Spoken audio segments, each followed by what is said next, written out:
Ayyee kanaaf isinii sirnatu sin gabroomse sirnatu sin dogoggorse ni barattu ni fooyyoftu foon keessanirraa dhimma hin qabnu sin ajjeesuurraa dhimma hin qabnu yakki sin nurratti dalagdani sinirratti haa dhaabbatu nuti deebinee yakka fakkaataa sin dalagdan sinirratti hin dalagnu siniin jechuutti jira. Kanaaf harka kennadhaa kan siniin jenne uummati yoo sin qabe aarii guddaa sinirraa qaba hadhaa guddaatu keessa jira waan ta'eef nu bira yoo keessan garuu rakkoon tokko iyyuu hin jiru kunoo akkuma amma teessan kanaa jechuudha.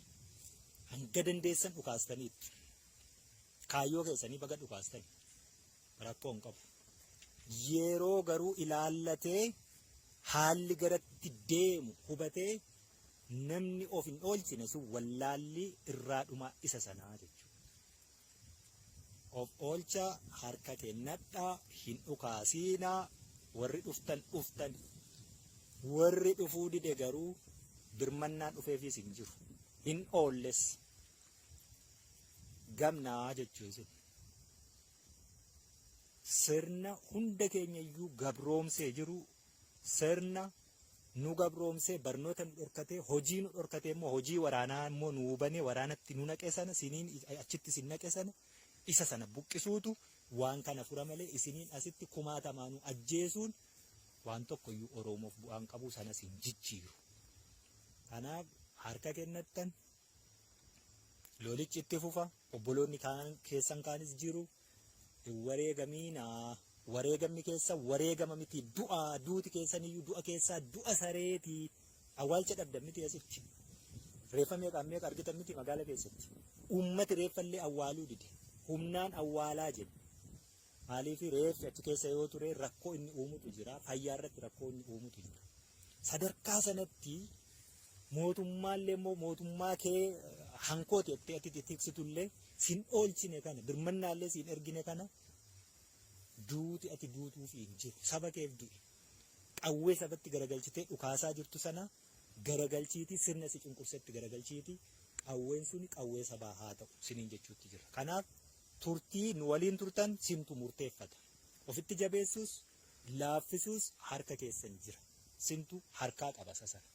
Kanaafiyyoo hanga bakka sii kenninu maatii keetti si deebisa tokko kee jechuudha. Maatii kee bira hanga geessutti turtii as jiru ofirraa laaffisa. Waa hundumaanuu akka gaafatamtetti akka qaceelfamtetti qajeeliitii yeroo as turtii keellee gabaabsi. Walubanna akkaataa kanaa waliin turraa hiriyoota keessaniif waan dhaamtan yoo jiraate namni dhaamuuf ifeetan yoo jiraate lolli kun itti fufee lola itti fufee deemu kana keessatti immoo mootummaa tortoree jige oolchuu hin dandeenye kana keessatti du'a saree akka hin duune waan dhaamtanii fi dhaamaa fi yoo fedhii qabaattan dirqama hin qabdan fedha keessaniin jechuudha.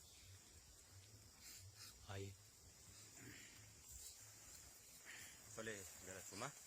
Eenyuti maqaan kee? Waan dursee maqaan koo Saajiloo Naanaa Ismaa'eel Mahammad Nuurin jedhama. Maqaan koo Saajin Olaanaa Ismaa'eel Mahammad Nuurin jedhama. Dhalataa godina Iluu Abbaaboor kanan ta'e qacarrii kanatti yookaan gara dhaaba kanaatti dhaabbata kanaatti kan itti gale bara 1998 jechuudha. Kanaaf 998 akka lakkoofsa biyya keenyaatti jechuudha. Kanarraa kaasee yeroo sanatti dhiibbaan amma kana gamanaa jiraachuu baatu umurii sanatti waan adda ta'e hin beeknu. Erga gallee booddee jechuudha kan siyaasa barate. Ana maka kootti erga gallee baree qoqqooddaa kanallee barree walumaa galatti waa'ee waboo nama hin beekneef himuu barbaade mal waa'ee waboo ga'umsa waboo viidiyoo kanarraa ilaaluudha jechuudha. Kana laaltee mirkaneeffachuun kan humna addaa poolisii Oromiyaa kan poolisii Oromiyaa kan raayyaa ittisa biyyaa dhalataa Oromoo taatee utuu beektuu gara saba keetti itti galagalte yoo jiraatte Kanaaf walumaa galatti wanta jechuu barbaadu maayini rakkinni itti nama galchaa. Namni rakkataan taane tokko gara kanatti hin dhufne. Jireenya maatii, jireenya isaa mo'achuudhaaf jedhee dhufa. Gaafas dhufu siyaasa barachuudha namni keenya. Anarraa kaase. As keessatti immoo akka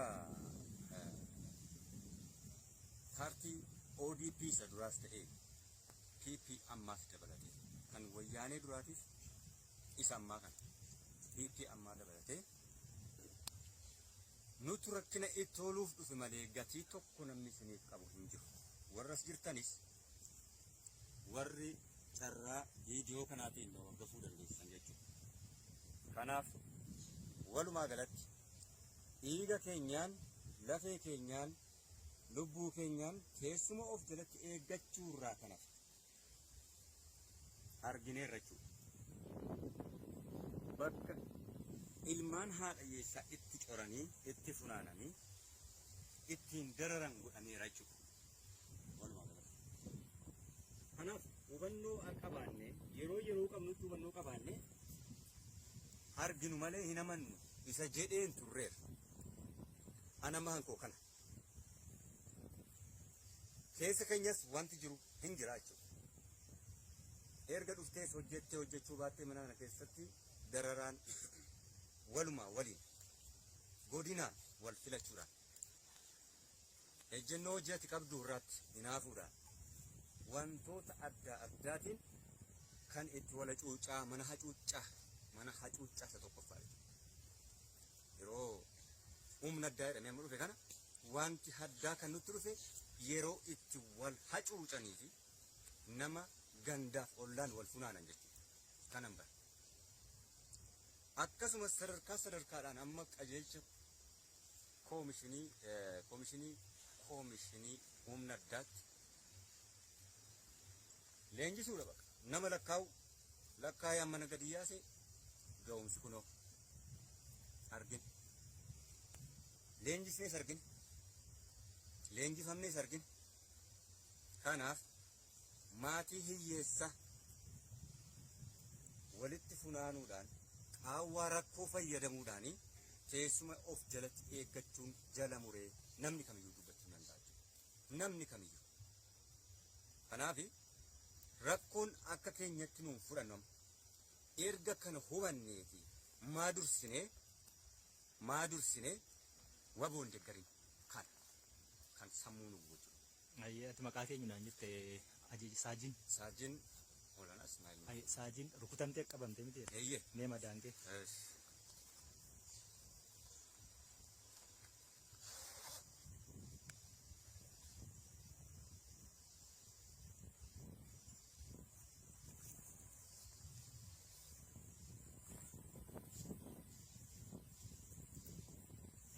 Rukutamtee qabamtus harka kennattee eenyu si yaale?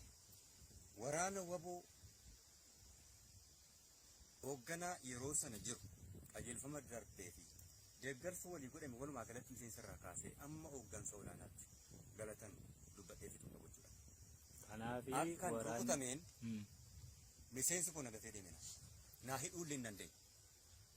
Garuu ergaan booji'ame booda kan waraanni waboo akkasitti naa hodhisiise talaallii gahaa argadhee guyyaa 3 buleetanni akkasitti yaala argadhee jechuudha. Eessa jirtaa kollee kan namni hin beeku. Kanaaf abdii tokko irraan qabu. Kanaaf erga dhuftanii hoo qabaan sinii taasifame. Erga dhufnee bishaan miidiyaa duraan darbeerraas viidiyoo laalurraas wanta dirqisiifamanii akka itti dubbatan nutti jemmoo jechuudha. Asuma yeroo ergaa cimaa tokko dabarsuu barbaade. Dirqisiifameen dubbadha. Isaan argeef qabatamaan waan naaf ta'e qofa. Utuu waa miidhaa tokko yookaan hanqina bishaanii, hanqina nyaataa nama nyaanne lakkaa'ee nama yaadatee nama nyaachisa jechuudha. Anumti kun dirqama haasofsiisu isa jedhuun beekaa jechuudha. Amma garuu qabatamaan arge hin dogoggorina. Carraa viidiyoo kana ilaaluu kan argatte waraanni humna addaa ammas irra deebii of yaade. Carraa argatteen waboo deeggare. Fayyaa ta'e. Galatooma. Kan bira namni madaa'ee as keessa jiru kan biraa eenyu? Kamadaa dhiqaa tura nama.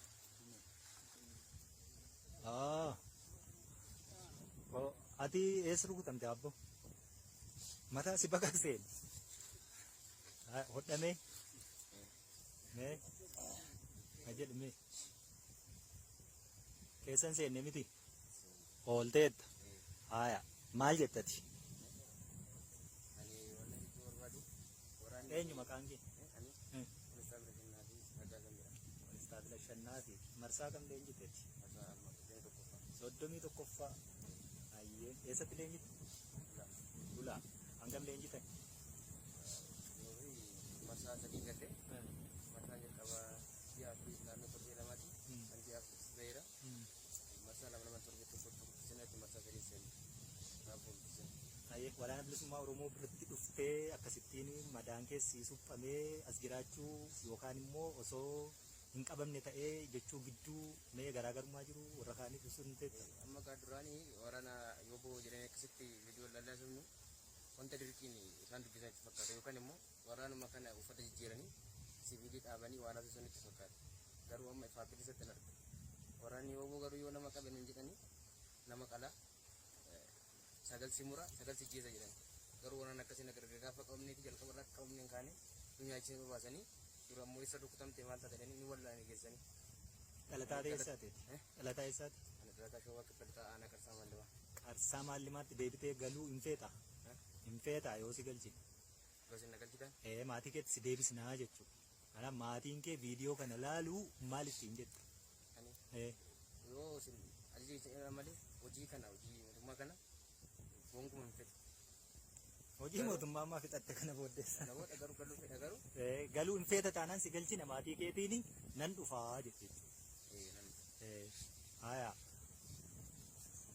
Waa jechuu feeta kootu kootu.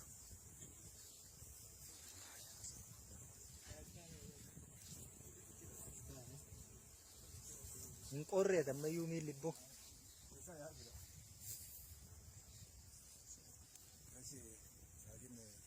Sagalee gaarii. Saajin Jawaar Umar jedhama. Kan jiraan Harargee ba'aa kaya mul'atan. Saajin Jawaar Umar jedhama. Kan inni irraa dhufe iddoo Harargee ba'aa aanaa gaara mul'ataa irraa dhufe. Hojii poolisummaatiif gamana dhufe. Waggaa gamana dhufnu waggoottu asii waan wadaa uummata garaa maal maal jechaa keessatti nu gorsaa ture. Waggaa uummata darattuu sin agarre. Maaliif waggoon uummata darattuu sin agarre yeroo ammaa kana kunoo akkuma isin ilaaltanii agartan kanatti dhukaasni irrattis banamee ture injifachuus hin dandeenye keessaa baanee bakka bitteen nuufnetti yeroo ammaa kana qabamnee harka woboo gallee rukutamnees yaalamaas jira. Yaala gaan nu godhamaara. Gara nyaataatiin gara bishaaniitiin waa baay'ee nu godhamaa jira waan ta'eef kana warri caakatti hafanis miseensi humna addaa osoo garana dhuftanii odoo miidhamne odoo hin cabne harka haftanii osoo jiraatanii gaarii jechuun natti barbaade gama mootummaatiin dhaamsaan dabarsuu qabu tokko dhaamsinaan dabarsu maali eegaa qeellam kana nuuf dhiyaasa nu faaya booda eegaa dhukaasni nurratti banee booda maaf dura qabu dhabanii mootummaan biyya bulchuu eegatee waraana hanga keessaa guuree ol yaasusan asitti maaf dhaqqabee maaf na awwaalin akka humna addaa harkaa qaba meeshaa kanneen hojii akkana eegan uummata kana eegan jee eeggachuu nu faaya booda maaf nu awwaaluu dhabee maaf nu dhaqqabuu dhabee kuni rakkoo guddaa waan ta'eef nu Oromoos ta'e Oromiyaas tokko taanee hojii akka hojjennu jechuu barbaadanii gama biraatiin ani yeroo ammaa kana gama tokko isin miidhamullee yaalamaas jira hangaan isin bira jiru hin tura san booda qajeelfama isin naa kennitaniin gara maatii biyyaatti jiraatu barbaadaa jechuu barbaada.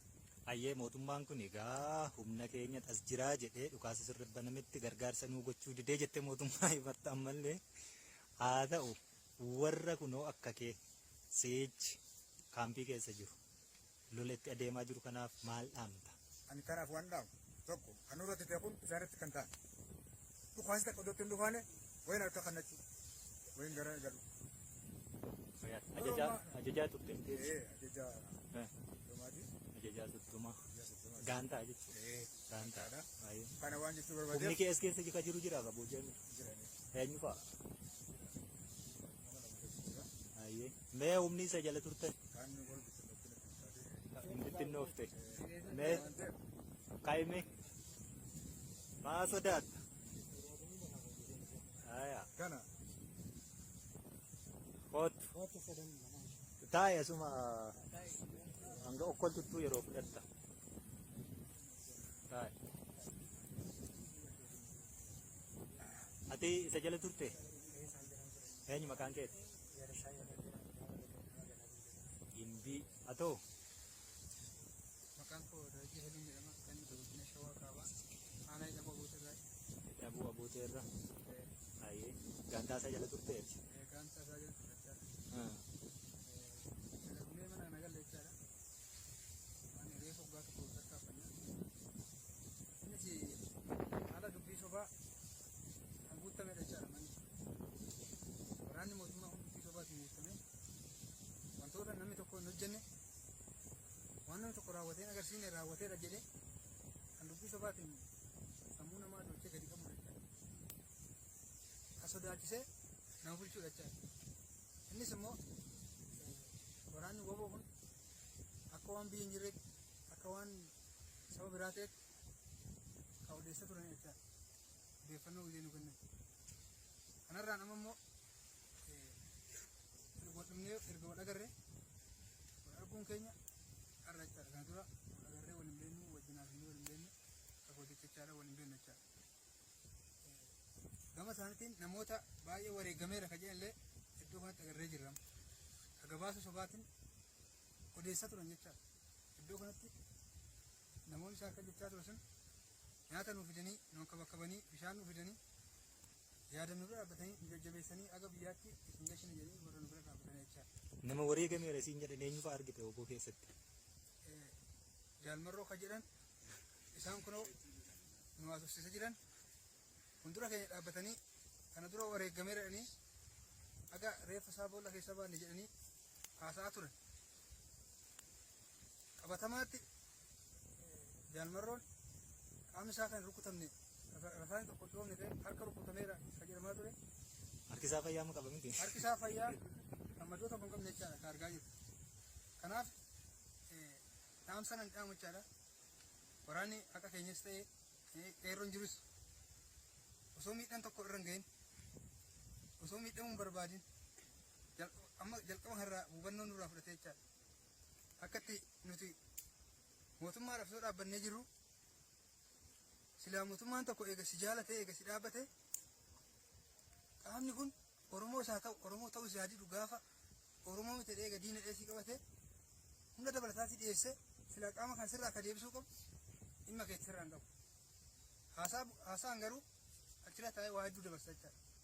Kanaaf wanni dabarsuu barbaadu gabaabumatti namoonni akka keenyaa qeerroonis ta'ee namoonni hubannoo fudhanne nurraa hubannoo fudhattanii osoo qaama Oromoo kanaan Oromoodha isaanis Oromoo nus Oromoodha warroonni hubannoo fudhattanii osoo walitti dhukaan gara hundaanuu marfamee jira jechaadha. Iddoon boojamee jira warri boojamee jira. Kanaafuu osoo dhukaa tokkotti hin banne harka keessan kennittanii nagaan namoonni itti dabalamuu barbaadan isin simatanii itti dabalamtee wajjin hojjechuu dandeessaa. Kanarraa nafe mootummaaf hojjedhettee ammaan booda akka lubbuu kee dhabne sin jedhaa galatooma ture. Ayyaa ta'e ta'a. Waa jechuu barbaadde? Haaya. Tole. Sila xinnoo warra kaanii carraa akka wal godhe ture. Keessattuu namni lamaan gidaamii irratti dandattii maqaasii abboonnoo qomaata irratti jaalmarroo ajjeefnee irra jettanii guddattan isaan. Ni guddatanii? Guddatan irrattuu reeffa nama du'ee kanatti baastu tokko seera uumamaatiin gaafatamta lammaffaan guddina ittiin guddatte kana bakkatti keessu laala. Handeebeen dhufu silas. Yoon fayyee dhukaasuu danda'e itti fufee ababoo bira hin jiran. Yoon galees waan fiduu qaba. Jabaadheen ofirraa si qoladha. Argee waboo duukaa rirree si qolechuun dadhabu waan ta'eef kan jedhu xumurratti gochuun barbaade. Fayyaa ta'e. Haaya. Furdaan kun eessaa dhufteeti? Ajajaan as keessaa tokko eenyu? Haa, koottati. Eenyutu maqaan kee? Saajin dabalee waan jedhan jedhama. Dhalataa eessaati? Dhalataa godina Wallagga Lixaanaa mana shiboo magaalaa Mandii. Mandii. Bara kamii itti dabalamteeti? Bara mana kanatti dhufe 2006 jechuudha. 2006. Ayyee, eessatti leenjite? Sanqalleetti illee jechuudha jalqaba leenjii jalqaba. Poolisii idilee? Poolisii kora bittinneessaa. Kora bittinneessaa turte? Kora bittinneessaa tureen achitti leenjii ka'ee godina Qellem Wallaggaan dhufe achirratti hojjechaa turre Gidaamirran ture jechuudha. Gidaamirraa kaanee ammoo gara Naqamtee gallee jechuudha. Naqamteen gallee deebinee Hawaashiin gallee achis baanee leenjii dabalata leenjii cimaa jedhame fudhannee. Leenjiin cimaan Leenjii cimaa jedhame leenjii amma loltummaa kana wajjin deemamte jechuudha leenjii cimaan keenya. Kan yeroo sana fudhatamee baay'ee cimaadha jedhame sun isa ammaa kana waan deebisu miti jechuudha. Afaaniin jechuudha kan isaan cimsan.